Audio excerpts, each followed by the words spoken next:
Arun sir, आपके पास आता हूं, फिर संजय सर आपसे आंकड़ों में समझूंगा मैं बिहार के इलेक्शंस को।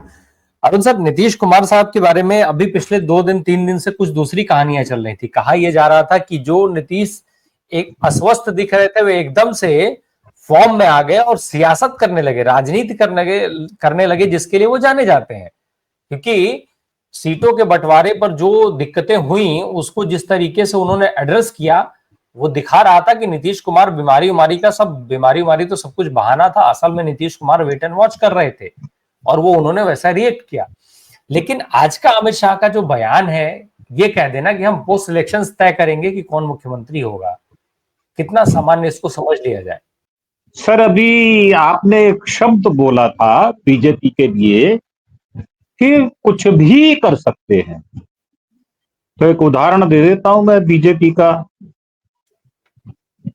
कुछ भी कर सकते हैं वो। एक परशुराम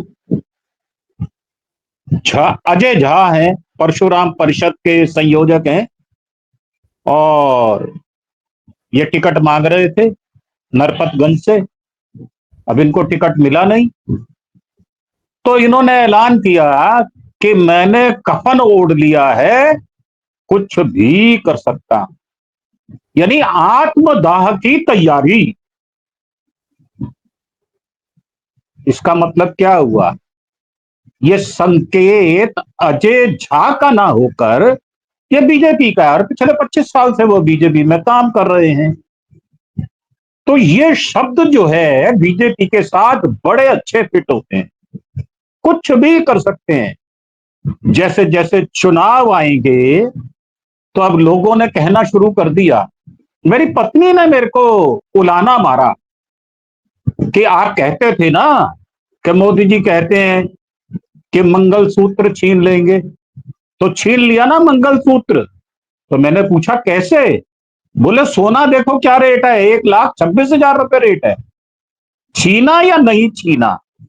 नई जो महिलाएं अब जो शादी करने जा रही हैं, क्या वो सोने का मंगलसूत्र बनवा पा रही हैं?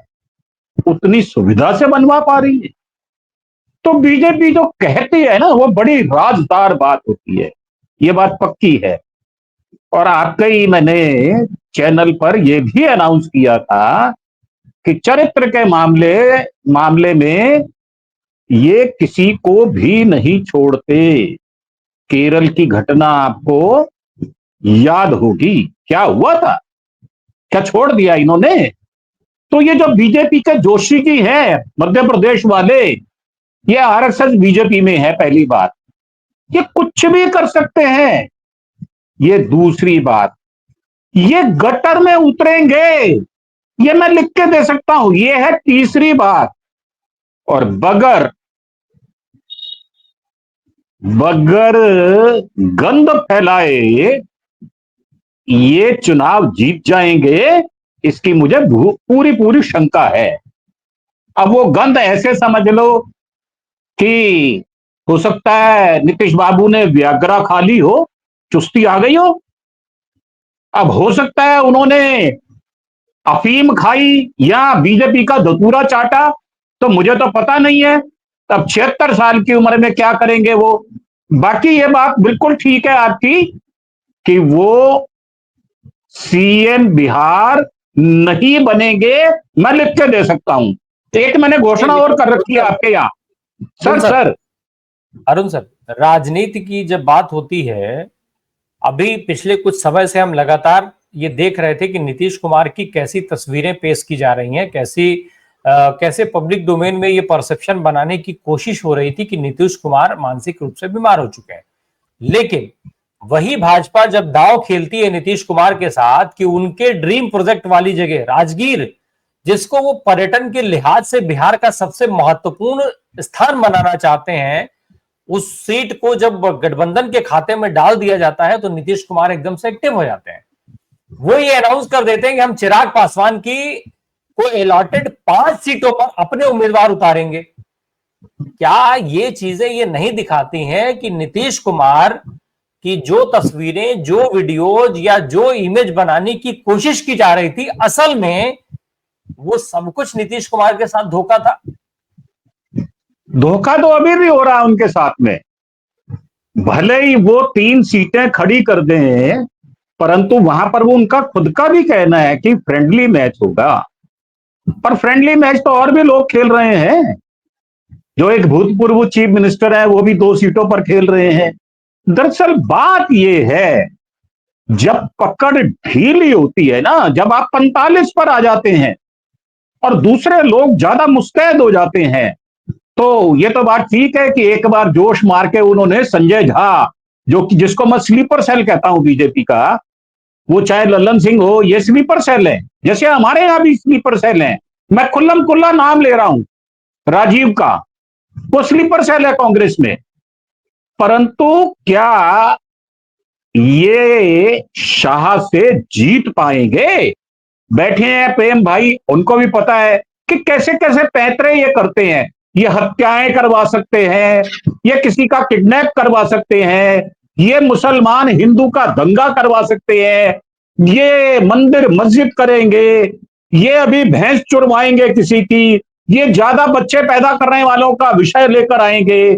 सर, इनकी जो वो लेवल प्लेइंग फील्ड है ना, वो ऐसी है कि आप सब चुप बैठे रहेंगे और हम खेलेंगे। तो ये क्या कर सकते हैं, क्या नहीं कर सकते, और नीतीश बाबू क्या जो कह रहे हैं वो कर पाएंगे? रात को तो पूरा का पूरा सीएम हाउस घेर लिया गया था, एक तिनका भी अंदर नहीं जा रहा था।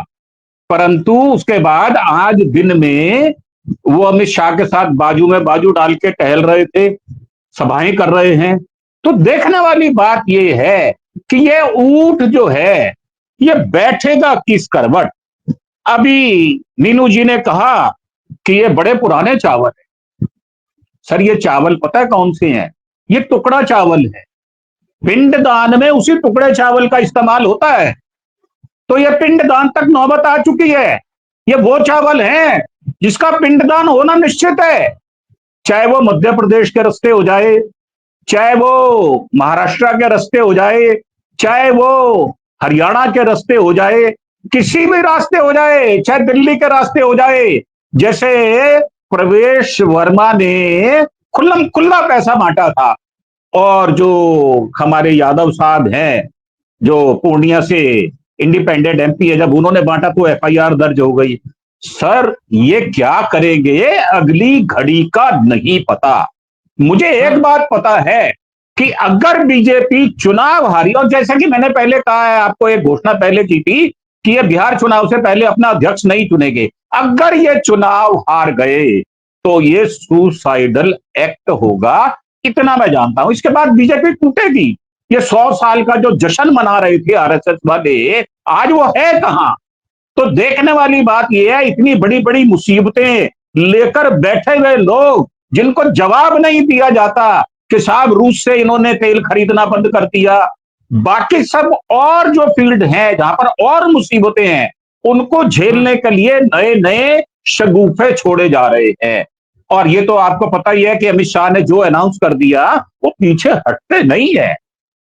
चाहे उनको किसी का हरेन पंड्या क्यों ना बना देना पड़े, वो बना देंगे, प्रजापति बना देंगे वो किसी का भी, परंतु सत्ता नहीं छोड़ेंगे, ये मैं लिख कर दे सकता हूं आपको।